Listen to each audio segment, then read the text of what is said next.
GVMC 65వ ward Vambay colony గరుడాద్రికొండపై వెలిసిన శ్రీ వైకుంఠ వెంకటేశ్వర స్వామి ఆలయంలో ఆలయ సేవకుల వారి ఆర్థిక సహాయంతో ఆలయ ధర్మకర్త మంత్రి మంజుల, ఆలయ చైర్మన్ దొడ్రమన్ ఆధ్వర్యంలో అన్న సంరక్షణ కార్యక్రమం నిర్వహించారు. ఈ సందర్భంగా అతిథులు మాట్లాడుతూ ఉత్తరాంధ్రలోని ఉత్తర ద్వారంలో వెలిసిన వైకుంఠ వెంకటేశ్వర ఆలయం వాంబే కాలనీ వెంకటేశ్వర స్వామి ఆలయమని, అటువంటి ఆలయంలో ప్రతి వారం నిర్వహిస్తున్న అన్న సంరక్షణ కార్యక్రమంలో మేము కూడా పాల్గొనడం మా అదృష్టం అన్నారు. వెంకటేశ్వర అనుగ్రహం ప్రజలందరిపై ఉండాలని, స్వామివారిని 7 వారాల పాటు నిష్ఠతో పూజ చేస్తే కోరిన కోరికలు తీరుతాయని భక్తులు నమ్మకం అన్నారు. అలాగే వచ్చే నెల నుండి ప్రతి ఆదివారం చిన్నపిల్లల కోలాటం, భగవద్గీత శిక్షణ తరగతులు నిర్వహిస్తున్నామని తెలిపారు. ప్రతి శనివారం అన్నమాచార్య కీర్తన ఆలపన చేస్తున్న దుర్గాప్రసాద్ భవానీ దంపతులకు ఆలయ కమిటీ తరపున ధన్యవాదాలు తెలిపారు. ఈ కార్యక్రమంలో పెంటకోట రాజు, విజయ్ కుమార్, ఉమ్మ ఈశ్వరి, తిప్పల స్వాతి, కొవ్వూరు జానకి మరియు ఆలయ కమిటీ భక్తులు అధిక సంఖ్యలో పాల్గొన్నారు. ఈరోజు గాజువాక నియోజకవర్గంలో శ్రీ శ్రీ గరుడాద్రి వెంకటేశ్వర ఆలయంలో ప్రతి శనివారం ఈ శనివారం కూడా నిత్యాన్నదాన కార్యక్రమం జరిగింది. అభివృద్ధి చెందిన కారణం మీ అందరూ ఉండబట్టే జరుగుతుంది. కులాలు, మతాలు, రాజకీయాల సంబంధం లేకుండా ఆలయ అభివృద్ధిలో తోడ్పడుతున్నట్టు, అలాగే చాలామంది చాలా ఏరియాల నుంచి కూడా వచ్చే భక్తులు పెద్దలు వచ్చి వారు ఏదనుకుంటే జరుగుతుంది. అంటే కారణం ఇక్కడ చేస్తున్న సేవకులు ప్రతినిత్యం కూడా కష్టపడి ఆలయం స్వామివారిని ఆ రకంగా మనం క్రమశిక్షణగా ఉండి డిసిప్లిన్గా ఉండి ఆలయ కమిటీ నడిపించి మంచి అత్యక్షములు కూడా కట్టడం.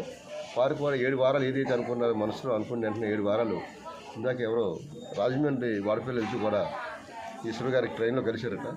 ఇలా ఏదో అనుకున్నాం 7 వారాలు వెళ్తున్నామ్మా, ఏదో అనుకుని పరిస్థితి వాళ్ళు ఏదో కొంచెం ఇబ్బంది పడుతున్నారంటే ఈశ్వరు గారు ఇందాక చెప్పారట వాళ్ళకి పోయిన వారం వాడపల్లి వెళ్తూ అమ్మ అలాగే ఎలాంటి తప్పులేదు ఎక్కడ వెంకటేశ్వరస్వామి, అలాగే మా గాజువాకలో మానజితో వాంబే కాలనీ వెలిసిన వైకుంఠ వెంకటేశ్వరస్వామి అనుకుంటున్నాం.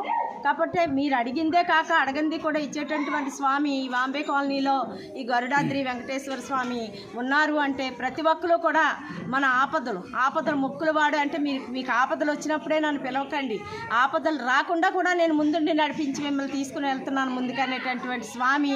మరి ఈరోజు నా ఇంట్లోని చాలా పెద్ద మెరాకిల్ ఇది. అదే స్పాట్లో చాలామంది ఇదైపోయారని చూసిన ప్రతి ఒక్కరు చెప్పడం జరిగింది. నేను ఇక్కడికి వచ్చిన పుణ్యమో ఈ సన్నిధిలో అడుగుపెట్టిన పుణ్యమో నా కూతుర్ని ఆ భగవంతుడు కాచినందుకు నేను ఎల్లవేళలో రుణపడి ఉంటాను.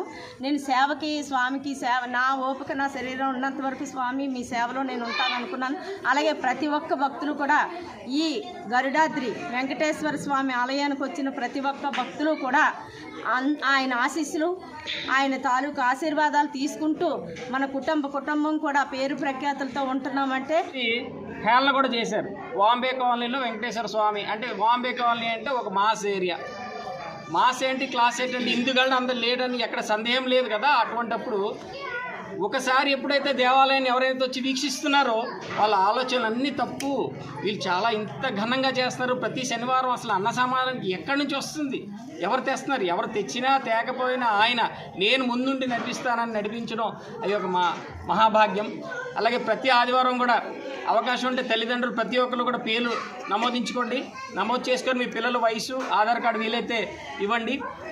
ప్రతి ఆదివారం చైత్రమాసం అంటే మనకి ఇంగ్లీష్ నెల అయితే జనవరి నెలగా మనకి తెలుగు నెలలో చైత్రమాసం నుంచి ఒక మంచి రోజును చూసుకొని ప్రారంభిద్దామని సంకల్పించుకున్నారు. కాబట్టి చైత్రమాసం నుంచి వచ్చే మొదటి ఆదివారం ఏదైతే ఉంది ఆ రోజున భగవద్గీత, రామాయణం ఇత్యాది శ్లోకాలన్నీ కూడా నేర్పించి వాంబే కాలనీ గరుడాద్రి కొండపై వెలిసిన శ్రీ వైకుంఠ వెంకటేశ్వర స్వామి వారి ఆలయంలో ప్రతి శనివారం అంగరంగ వైభవంగా అన్నదాన కార్యక్రమాలు అన్నీ జరుగుతున్నాయి. అదేవిధంగా ఆలయ అభివృద్ధిలో చాలామంది చాలా విధాలుగా ప్రోత్సహించి ఆలయ అభివృద్ధిలో భాగస్వాములు అవుతున్నారు. అదేవిధంగా ఈ అన్న సమారాధన కార్యక్రమానికి కూడా చాలామంది విరాళాలు ఇస్తూ అన్న సమారాధన కార్యక్రమాన్ని ముందు నడిపిస్తున్నారు. ఈ కార్యక్రమాన్ని ఇంత దిగ్విజయంగా నడిపిస్తున్నటువంటి ఆలయ చైర్మన్ అయినటువంటి శ్రీ రుద్రరమణ గారికి మరియు ఆలయ ధర్మకర్త అయినటువంటి మంత్రి మంజుల గారికి కూడా ప్రత్యేక ధన్యవాదాలు తెలియజేసుకుంటాం.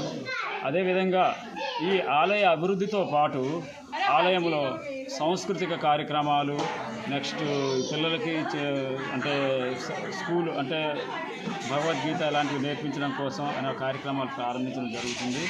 అదేవిధంగా స్త్రీలకు అన్నమాచార్య కీర్తనలు, నెక్స్ట్ భక్తి